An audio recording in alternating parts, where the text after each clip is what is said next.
আসসালামু আলাইকুম।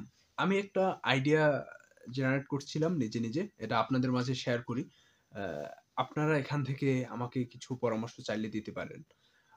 এই আইডিয়াটা হচ্ছে এরকম, আমি কিছুদিন আগে একটা ভিডিও বানিয়েছিলাম এই ফেব্রুয়ারি মাসেই সম্ভবত।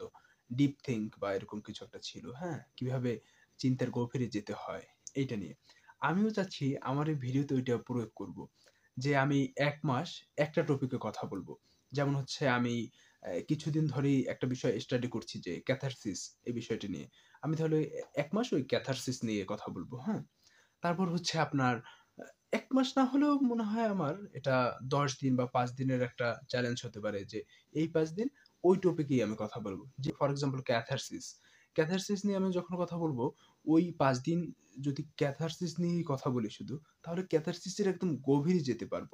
আর যদি আমি শুধু ২ মিনিট বা ৫ মিনিট নিয়ে কথা বলি, তাহলে ক্যাথারসিস এর উপরের যে কনসেপ্ট সেটা শুধুমাত্র বের হয়ে আসবে। কিন্তু ডিপলি আরকি চিন্তাভাবনা বা ডিপলি বলতে গেলে আমার মনে হয় এরকম চ্যালেঞ্জ নেওয়া উচিত। যাই হোক, আপনার কাছে কি মনে হয় এই চ্যালেঞ্জটা কি আমি নিবো? তাহলে কিন্তু আমাকে জানাতে পারেন। আমার কাছে মনে হয় নিলে ভালো হবে যে ১ মাস শুধু ওই টপিকে কথা বলব। এবং সামনে তো আমাদের রমজান আসতেছে। তাহলে আমি ওই রোজার মাসটা আমাদের ধর্মীয় যে বিষয়গুলো আছে, আমার ধর্মীয় বিষয়গুলো তো আমি সবার মাঝে সুন্দরভাবে উপস্থাপন করতে পারি, তাই না? তাহলে ওই ১ মাস, রোজার ১ মাস আমি ধর্মীয় টপিকে কথা বললাম। এটা কিন্তু হতে পারে, তাই না?